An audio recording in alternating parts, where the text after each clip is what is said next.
As the Sun ages and sheds mass, the gravitational pull it exerts on its planets weakens. That means that the orbits of those home worlds slowly expand over time. Now, scientists have calculated this shift, and published the figures in Nature Communications on Thursday.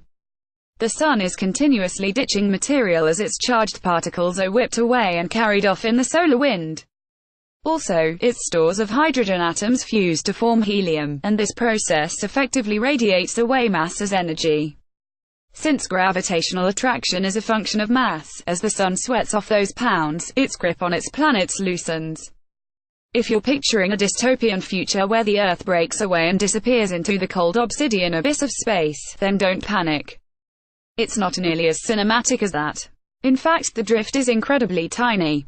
Antonio Genova, lead author of the study and an MIT researcher currently working at NASA's Goddard Space Flight Center, told the Register Earth's orbit expands by about 1.5 centimeters every year.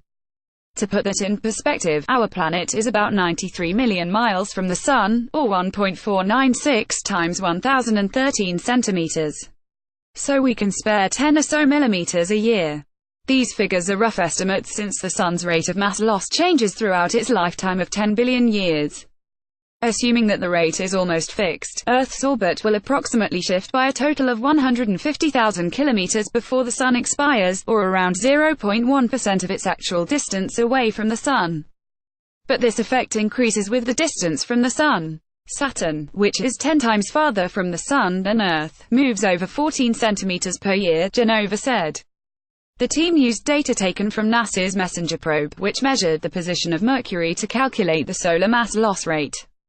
Mercury is the perfect test object for these experiments because it is so sensitive to the gravitational effect and activity of the Sun, said Genova.